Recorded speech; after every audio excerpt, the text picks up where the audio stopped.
You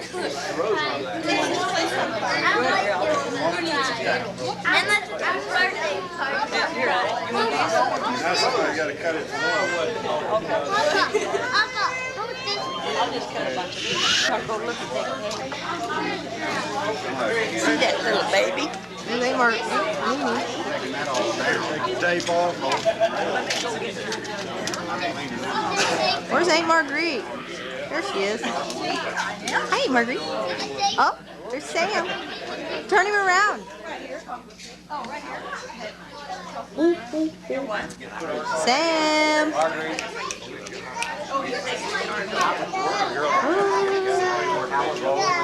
Yeah, yeah, yeah. Ooh. Oh, yeah. It's going out of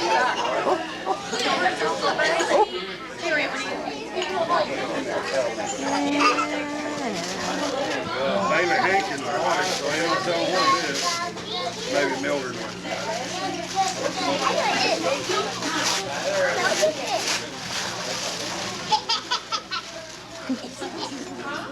Look at that. Who is that woman there going to have that baby? Oh, it's Uncle Junior. Oh, you think that? All I could see was a belly. I thought it was a pregnant woman. That ain't as big as it used to be when yours was so big. Look what Uncle Elmo did. Do we know? What I need. You can never have two babies, right, Elmo? I can remember when yours was bigger than that. Thank you. Just a minute, Yeah, that's Brad. what it is. Let's see Uncle Elmo. Typical tough 33. Bailey knows what kind of music that yeah, what was he? I think Jennifer was going to get some. What you want to she'll get you some, okay? She wanted to take some of this right there. No credit here. Who's this from? Yes, we can. Donnie and Lindsay. Thank you. Bonnie and Lindsay. Marguerite. That's what I need. Another coffee cup.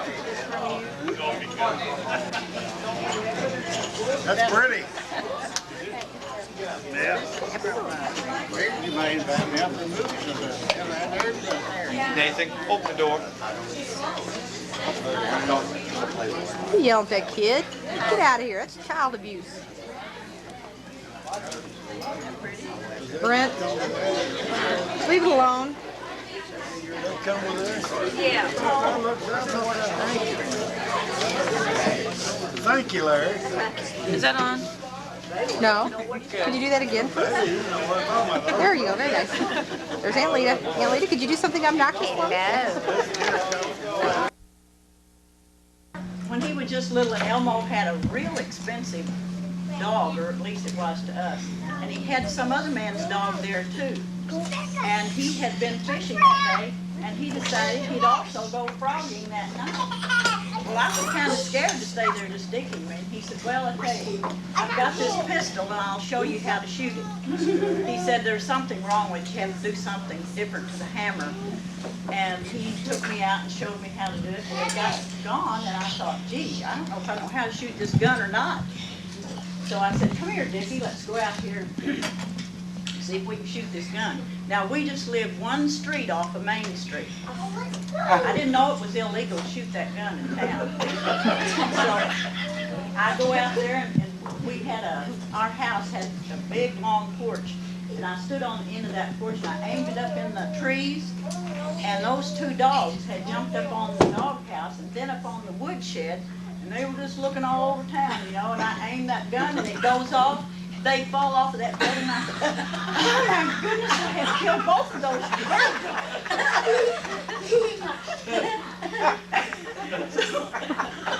They thought I had it really scared. And of course, all they did was jump off, you know, they were accustomed to guns being shot, but I didn't know that. So we've almost gone full cycle on dogs. Elmo went down to Donnie's dad's house and we got a bird dog, and I haven't shot at it yet.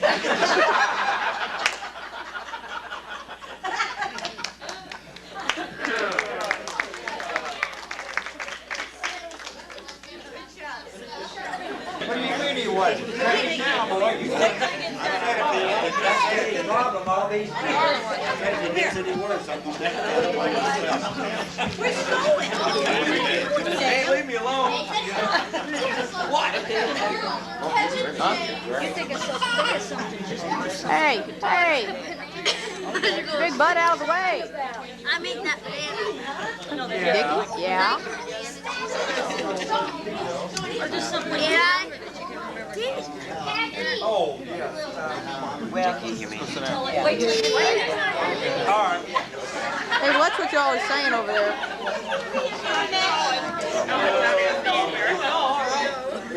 Emmy, take one. We were pulling out, and saw you guys back there.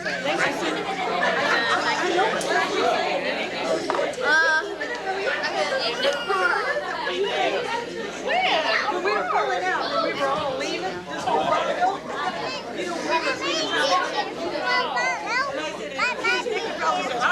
Okay, be careful with them. They don't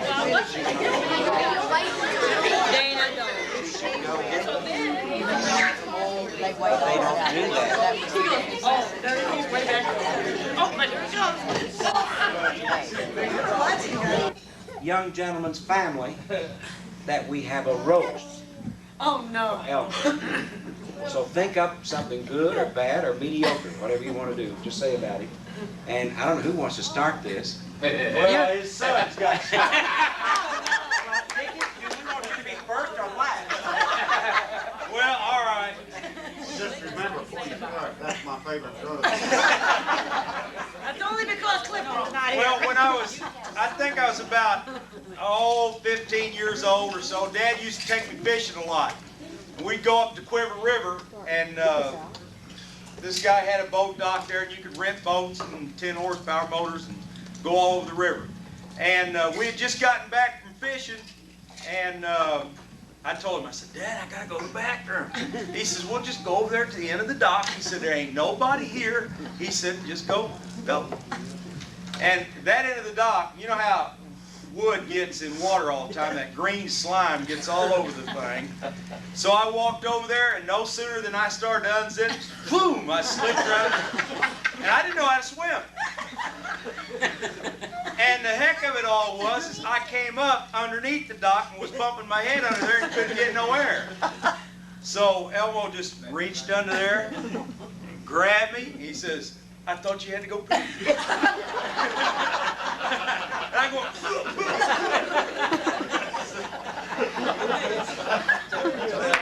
that sounds like Elmo. Come on, darling. Come on, Uncle Junior. I know Uncle Junior's got one. Well, me and Elmo was coming back down their lot here a while back. And see, he's always told me he quit smoking. He said, I just laid him up, and I never did want one of the dad burn things anymore. Well, we was riding along there, he was driving his truck. Before we got back out to 44, and I said, you know what? We hadn't said nothing in a few minutes. I said, there's something hard for me to believe. He said, what's that? I said, you told me that you laid your cigarettes up and never did even think about wanting another no more. I said, that's just hard for me to believe. He said, well, I don't give a dadgum what you believe it or not. And then before we got home, and I just mumbling over to myself, you know, we hadn't said nothing in a while now. That's really hard for me to believe. He didn't say nothing. I just kept saying that, you know, and he said the same thing. You know, I don't give a dadgum. That guy can bite my head off. That's the way it was, wasn't it, Elmo? That's the way it was. He remembers it the same way. I kind of believe him, but I still kind of have a few doubts.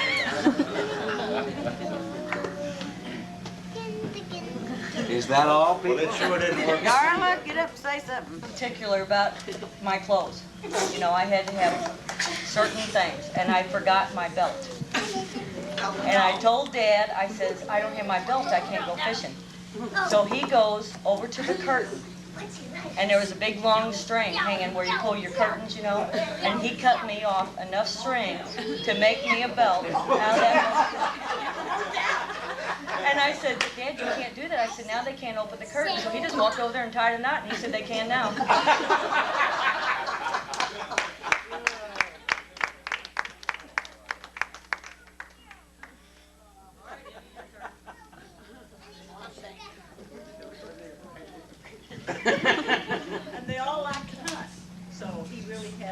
made an impression on them, as it has really taught them to enjoy nature and I just go along for the ride. Well, we And I want, help with the food. Didn't he buy you a license? Oh, I don't like it. But see, Marguerite, the only reason it's that way is because those things are just natural for people. See, what you have to offer the children and the grandchildren is something that nobody likes to do, is learn something new. You've always been a teacher, you retired, you came back and started teaching again. I mean, And that's the reason it's that way. They love you for what you are. Yeah, I understand that. Would take us all over Main Street in St. Charles to shop, right? Well, there was this one store down there, and you know you're a little kid, you don't know one store from the other, right? And this was a Goodwill store. Well, boy, I thought this was the bargains of the century. Everything was right up my price range. I had $5, which was $1 million, and things in there were 10 cents and 50 cents. Well, I could buy all kinds of stuff, you know. So anyway, I went in there and I got him the neatest. We were Christmas shopping, you know. When you're little, you only that's what maybe 8 or 10, something like that. Not very old, maybe 12, something like that. Anyway, I went in there and I bought it was like a head that mounted on the wall, and it was plaster, and it was a little bear, and you painted it with paint. I thought, boy, this is neat, man. You really like this. So I showed it to Mom, and I said, whatever you do, and you know, he's a big joker. I said, whatever you do not tell him I got this from Goodwill. We just won't tell him where we got it. So boy, I couldn't wait till he opened that present, you know. So he opened that present, he said, look at this. He's showing everybody, look at this. He looked at me and said, where'd you get this, Goodwill? I said, oh, you told him. He said, I didn't tell him. I said, oh, you told him. He said, did you really? I was embarrassed, you know. And she didn't tell nothing. Now I'll tell you another one. This one's kind of sad, but it's good. My grandmother lived in a little trailer, and we lived out on Crowley Lane, and she lived in town. Now, she was notorious for waiting until that storm got bad. You know, these people on television that say tornado warning. She told, well, I'll be all right. Y'all don't worry. Here it got to blowing, you know, raining. She told, Elmo, reckon someone will come get me. I was in the middle of all this. Now, I was about 16 or 17. I was in Kirksville going to school. So anyway, he said, Emily, go up there and get your grandmother. And you know, so I go up there in the car. Here I go, you know, to get her. Never drove a day in her life, and she'd tell me all the way up, no, wait, now watch, she'd say, you know. So I'd go get her. Well, before I leave, he'd say, now before you leave there with her, she'd always have some little bitty dog. She's going to say, oh, leave the dog, forget Fritz, he'll be all right. This dog, he always punished her if she left him there, and we all know how. On the couch or on her bed or something, you know. In her shoes. Yeah, in her shoes. So she'd say, leave the dog, and he'd always tell me, bring the dog. If the trailer blows down the street, I'll have to lift it. Bring the dog. So she'd say, no, Elmo don't want me to bring that dog. He's just hungry. So here I stand, you know, he said, bring the dog. I said, no, Mimo, we got to bring the dog. He wants you to bring the dog. No, leave the dog. She'd say, leave the dog. No, Mimo, let's just bring the dog. He'll be fine, you know. So we bring the dog. And he was thinking about her, you know, and wanted her. He just didn't want to make another trip. No, he didn't want to go get her, but I go get her. Elmo is a good fish when you use all the tools. I'm going to tell you the special tools. Elmo and I went out to Bush's Lake out here, the reservation, and people all around this lake fishing, and nobody catching any fish. And Elmo said, come with me. I was there. And we got down to this feed box where they feed the fish every now and then. And we're fishing around there. Elmo said, there'll be fish around there. Well, we fish around there, and there's a bunch of other people fishing around there. And nobody's catching any fish. And a blackbird, now this is the truth. Where about, Elmo? A blackbird flew over and landed on this paddle wheel where the corn is laying down there. And actually was feeding from the bottom of it. And the corn would fall under the fan, where it normally would throw it out if it turned it off. And this corn just hitting it, and all at once the fish start rolling. And we cast out there, and I said, well, he's the nearest thing to Jesus Christ right now I'm seeing, you know. I mean, these fish are just rolling in here. and we immediately catch our limit. And the big fish are coming in now, and he said, take the little ones off the line, throw them in, and catch the big ones. So we caught the big ones, still had our limit. And I got tired of catching these catfish, you know, we got a limit, we don't want to go to jail. So I'm ready to leave, and we get out of the boat, and the bird comes back and flies off. And Elmo wanted me to carry the fish back to the boat. He said, I'll be back. And I looked, he's going over the levee after this bird. I said, Elmo, where are you going? He said, that bird's so smart that I think he's taking some of this corn over there and finding my herd of deer. Coming to my house and putting in like new faucets because in the kitchen the hot was the cold and the cold was the hot. Did they like turn the wrong way too or something? So just thanks anyway. No problem. Yep. And they'd go out on Saturday night, not want to go home, so they'd come by our house. So I'd fix them a bed. You know, we just had a little shotgun house, 3 rooms, I think. But I don't know where I had them sleep, probably on the floor. But they didn't mind, you know, as long as they had breakfast the next morning and ready to go. That's after we got out of service. Yeah, they'd been in service too, so. But Elmo and Doc have hunted and fished together. And so has Donnie's dad. Donnie's been with them too, haven't you? Yeah. We played a few ball games. Oh, yeah, that's right. Y'all were on the same ball team, weren't you? But there's one that's more memorable to me, and it means a lot to me. As they said, I've known this family all my life, and my family has been friends with them, and it's more like they're part, or I'm part of their family. And about 30 years ago, I come up here with Marguerite's father, looking for a job because down in the boot hill there's not much to do unless you want to pick cotton, and I'm not very good at that. That was great, Donnie. I really was. Like I said, I was looking for a job, and Elmo and Marguerite took me in just like I was part of their family, and I gave me a room, and I would guess I would have to say that everything that I have now that I owe directly to Elmo and Marguerite, and it's kind of hard to talk about, but That's the way it is. Well, since I was, what, 3 or 4, and Mildred used to be my girlfriend. My little sister, who was Peggy, that was the last baby born in our family, was their brother Tommy's girlfriend, I believe it was. And Juanita was my brother's girlfriend. And Junior was my sister's boyfriend, and poor Marguerite didn't have anybody. We didn't have as many kids as they had. We had a sister, Jo, and Clifton was her boyfriend.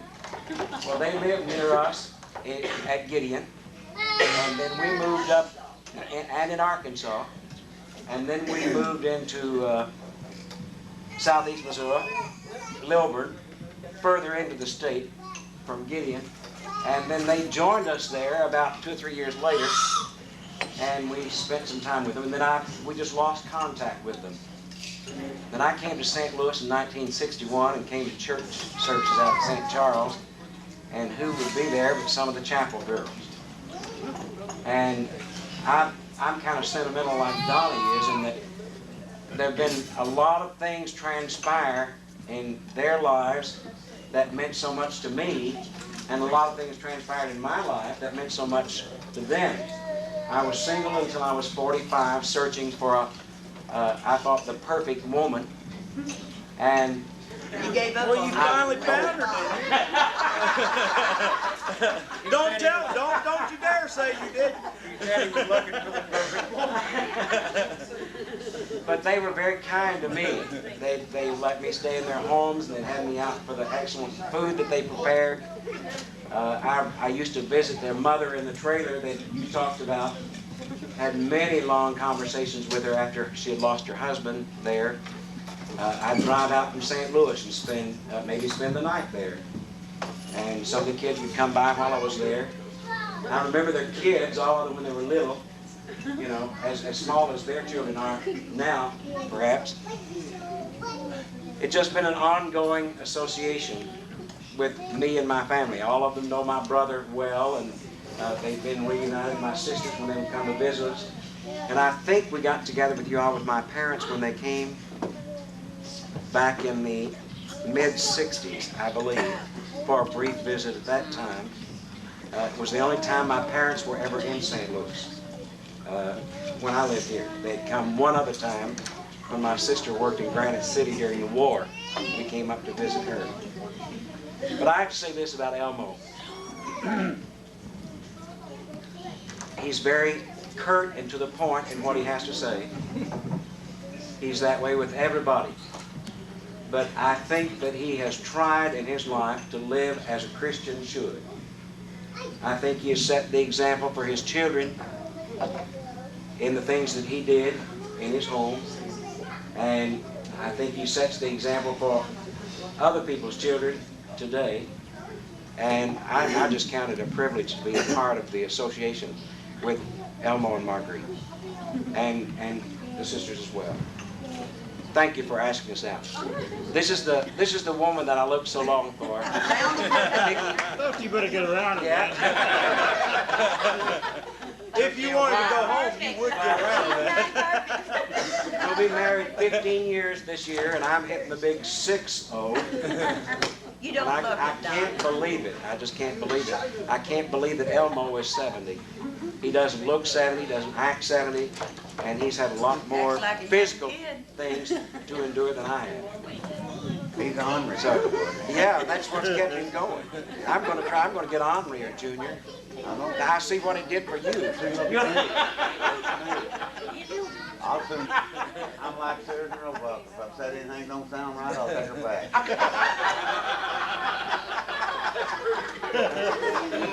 I've never heard that one. And having been in service, like a lot of people here at one time or other, we needed something. And I thank everybody, the brothers and sisters, brothers-in-laws and sister-in-laws that I know in the family. Sometime coming to St. Louis or down in southeast Missouri, every one of us needed something. And we could go to Marguerite and Elmo. And I don't think there's anybody in the family that hasn't had that help from Marguerite and Elmo. I agree. Very frankly, we They've always been.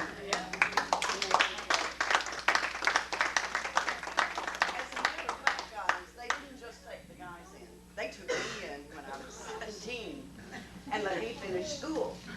Because my mom and dad moved to Arkansas. And I don't really know how come I stayed with Marguerite and Elmo, but I'm delighted that there's the I only did. two that have you.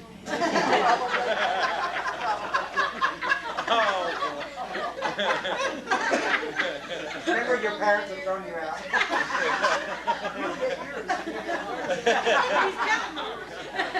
And you can say, no. It's called the couch, baby. It's called the couch. But I changed schools anyway. But I'm nevertheless delighted that I was in your home. Elmo and Marguerite have been an influence on all of us in lots of different ways. Thank you. I've known Elmo. I didn't really know him until Bud got sick.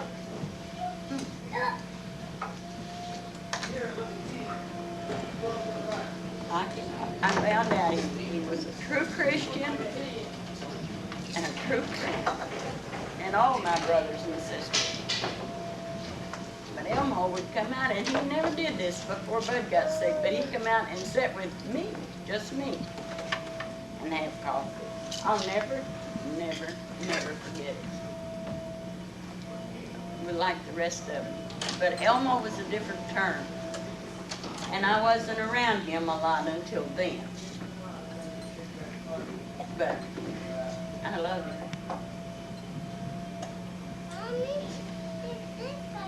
That's all. And you're on the Texaco station down on Main Street. And I was working for the highway department. Drove an old GMC truck. Brakes went out on it one day, and I take it down there on the fix. He worked on it all day long, him and the mechanic. couldn't fix it till 4 o'clock. I called down there and he said, I'll take you to another place and he'll fix it. But what I was getting around to was Roger Black was preaching at Elm Street then, and there was no boy come into Elmo's station down there with a can of beer. Elmo told him to leave. He said he didn't have to leave. Elmo told him to leave again. He turned around and looked, Roger Black was in the station, and the preacher was pulling his coat on. And Elmo said he left.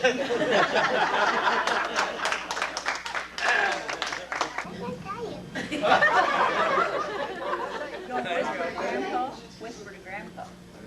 Tell everybody. All right, tell everybody.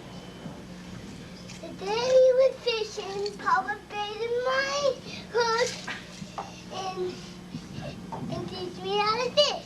Teach me how to fish. Right.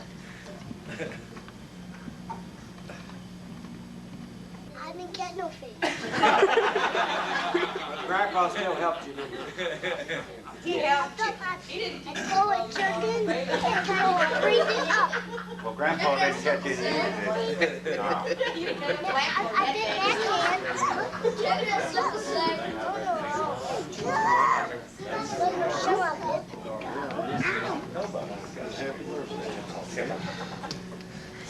How about you tell the rest? You tell the rest. Huh?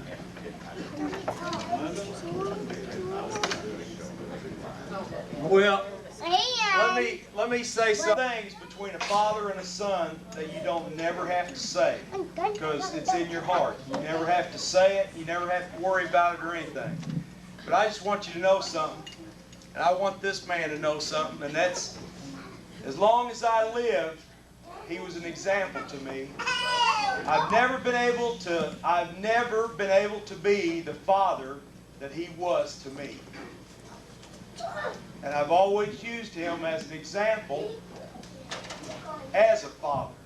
I've not been as good a father as he was to me, but it was there. And when I picked a woman to be my wife, I was looking for a woman like my mother. Now, there's one thing about that, though. I found one that can find her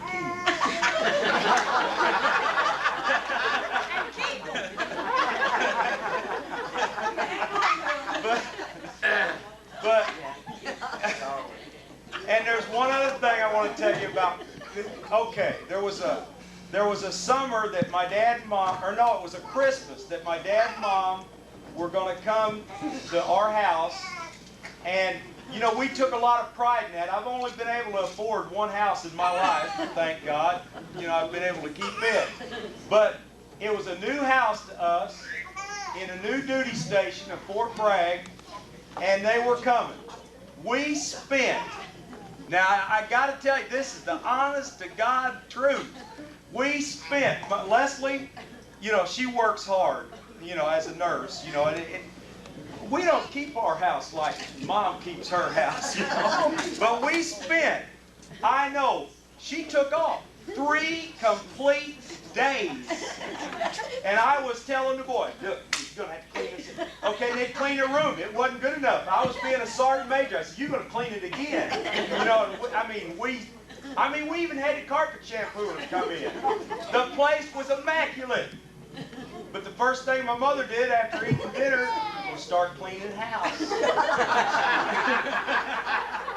And that's when Leslie realized, she never realized before that, as long as we'd lived with them and everything, that Mom takes a lot of pride in, that's how she works a lot of energy off and all that.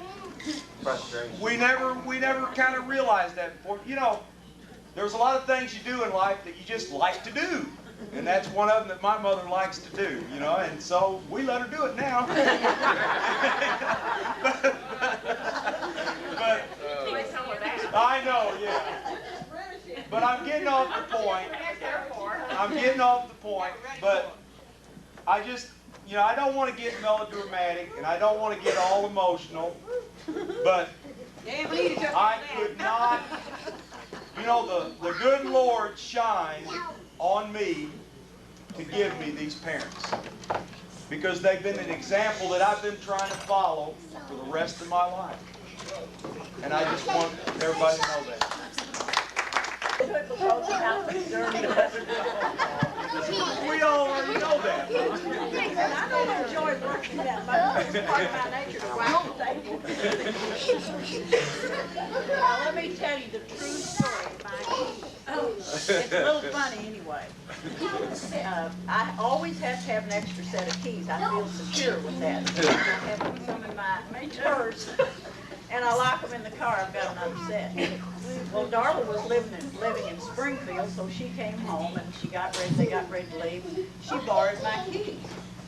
She brought them back in and handed them to me, and I did something with them. When she left, I realized I just had one set of keys, and I thought, oh well, I'll find them. So I went ahead, but I never found them. So I thought, well, I have to have an extra set, so I went and made myself another set. Then I had my extra set. Then she comes back to live in St. Charles, and she and Elmo were doing something, and she borrowed my keys again. She brought them back and gave them to me, but I couldn't find them. So I went and had me another set made. So now I've got two sets. So one day I went down in the basement and I got a house coat. Juanita gave me a house coat, somebody else gave me a house coat, so I had a whole bunch of house coats. So I got one of these house coats to bring up, and I thought, boy, this house coat feels heavy. So I reached in the pocket, and there's the set of keys on a great big ring like that Elmo had gotten me. It had a whistle on it. You know, they used to say carry whistle.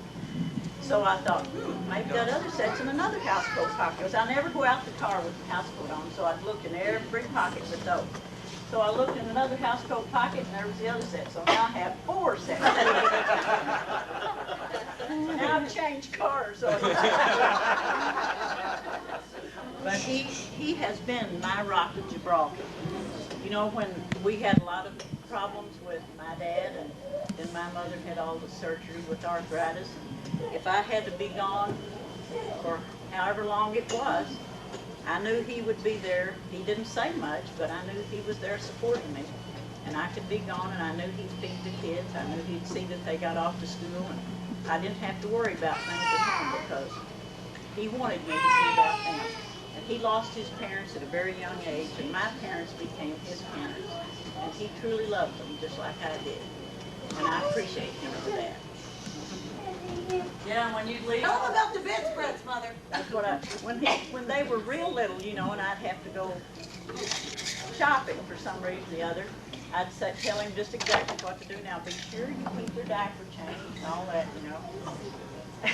So a time or two I'd come back early and they'd be dripping wet, you know, and I'd scold him for it, and I'd say, now you have to change them more often than that. And I'd come back and look in the bedroom, and the bedspreads would be all pulled off the bed. And I'd scold him for that.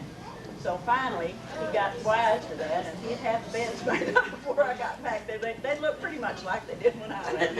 And their diapers would be dry. I was wondering if some of you To get her her degree ping pong canary. for teaching, her teaching degree, and I wasn't that good a student, as everybody knows. I've kind of found myself in the military, because, you know, but anyway, that's another story. But what happened is she would pick me up from school, and I'd go over there with her. Well, one day, there was a parakeet, just out in the middle of nowhere, you know, just on a tree. And well, I got out of the car, because she'd go to class, and I'd wait in the car. I was supposed to do my homework. I never did my homework. But anyway, so it's lucky I graduated. But anyway, I got this parakeet, it just landed right on my hand. I just went like that, and it landed on my hand. And I just went real slow, and I got in the car. Well, Mom gets out of school, and we took the parakeet home. And this parakeet was a cherished little, bird by me. She got me a cage and all that. And I had my own room in the basement at Wilma Street. And I think I was gone. I think to school or something like that. We were there, and Darla and me. But anyway, everybody was gone. Dad was there, and I don't know. I guess he was downstairs checking on something. Who knows? We were playing ping pong. Playing ping. Oh, okay. They were playing ping pong because we had a ping pong table down there. And in my room was where we kept the parakeet. Make a long story short, get to the point. This parakeet had gotten under the covers and was just roaming around under the covers. Well, Elmo, you know what he thought? He thought it was a rat or a mouse. Here's me and Dora screaming, mouse! Yeah. So he takes the ping pong pallet and whoo, whoo, whoo, whoo, whoo, whoo. I got that sucker. You know? Then he pulls back the covers and says, oh, dadgum cotton picking thread. I killed Dicky's bird. He We're crying. bird. He didn't talk about that. But anyway, it bothered him too. It really bothered Dickie him. and Dad, I come in one day and Dickie and Dad are sitting on this side of the living room pointing a BB gun at a vent. And I asked him what they were gonna do, and there was this mouse that Dad had been trying to catch for weeks, and he couldn't catch him. No matter what he did, this mouse outdone him, you know. So Dad and Dickie sat on that side of the living room, and they got that mouse. And he stuck his head up, they shot him in the One shot too. I mean, one shot. Elmo had that son of a gun. I don't know how long they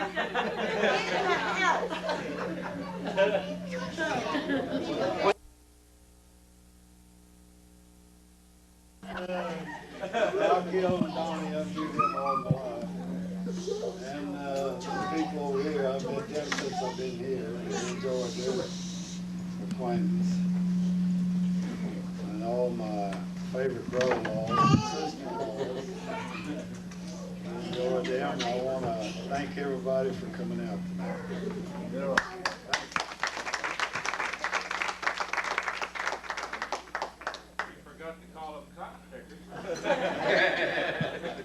Yeah, he didn't put that in there. Bonnie and Ed were our neighbors here on Elm Street. We've had a lot of fun together. Elm Street, not Elm Street.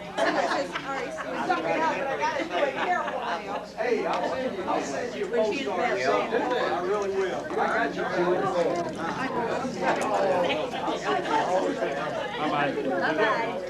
Thanks, Ed.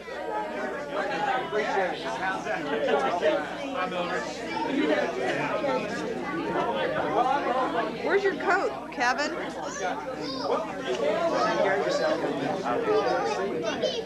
Where's your coat at?